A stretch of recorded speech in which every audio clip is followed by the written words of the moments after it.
Speaker. Is the motion seconded? The motion is seconded. I support the member for Indi's motion, and I think that it is fantastic. Member for Mayo? Yes. I'll just put the question. The question is that the motion be agreed to. I call the member for Mayo. Thank you, Deputy Speaker. As I said, look, I completely support the member for Indi's motion, and I would like to echo her concerns about the national broadband rollout. It's disadvantaging regional and rural communities. And I wish to support her push for a review of the fair use policy as it applies to NBN satellite services to ensure equity of internet access for rural people. The electorate of Mayo was one of the first areas to have NBN rolled out, in some parts of it, of course. And what we've seen is that in regional areas there are winners and losers, and we are certainly losing compared to our urban cousins and sometimes our immediate neighbours. And so in my area, the townships of Strathalbyn and Wollonga were fortunate enough to have the fibre to the home, not to the node, and they were certainly the envy of many other rollouts beyond them. Mayo now has 11,900 premises ready for fibre to the node, with 4,500 connected, and more than 5,000 premises will eventually have fixed wireless. And to date, just under 5,000 premises will have to rely on the Sky Muster satellite service. The result is a disgruntled populace acutely aware that communities are being discriminated against on the grounds of geography, even if they live just 20 kilometres from the CBD of Adelaide. When I came into office, the NBN quickly became the #1 constituent issue handled by my staff. Initially, we were receiving 30 calls a week about the NBN. This has petered down to around 10 calls a week.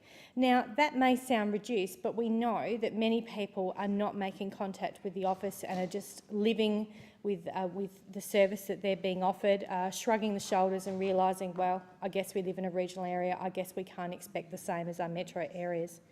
And I think that that's fundamentally unfair. Residents and business people were contacting us because they had no one else to turn to, and the NBN co-service providers and their subcontractors from our communications didn't want to know about the problems. It was always somebody else's problem. We had a vet clinic that not only didn't have internet, they didn't have a landline for weeks because somehow somebody damaged the line infrastructure underground, and nobody wanted to own the problem. Neither their telco nor the NBN.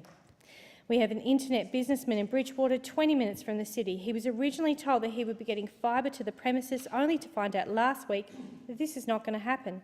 His immediate neighbour would get fibre to the node, but he won't. And thanks to geography, he won't get wireless either. A similar tale affects a medical imaging research company at Piccadilly, 25 minutes from the city, and we have residents in Langhorne Creek, which is pretty flat country, whose area of 3.2 kilometres from a tower, but they can't get wireless because of the trees. We have a town with a broadacre farm that needs a 15-metre lattice tower to ensure 300 residents get wireless, and anyone who lives more than 2 kilometres away will get satellite, and there's currently a very long waiting list.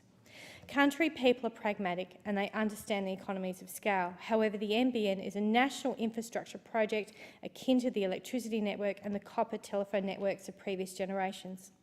Due to geography, country people won't have access to the level of service at the same price as the majority of people who live in metropolitan areas.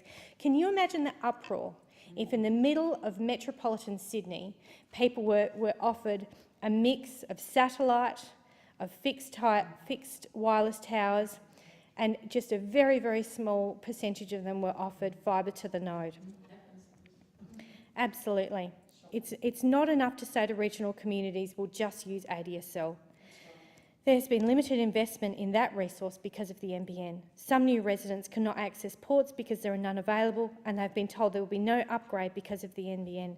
Sections of my electorate are also in high rainfall areas, and in winter, copper wiring can be underwater, and because many of our areas have over a metre of water, and so that affects the connectivity of the network.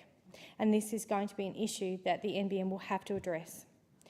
So if you're going to put rural people on satellite because it's cheaper for the government, then it needs to be affordable for all. and for people in regional areas, we should not be expected to pay more for internet services and receive a slower service simply because we live outside of the metropolitan areas. The government really must look at this as an infrastructure project that must be thinking of the next 50 years and not just 3 years and a budget line.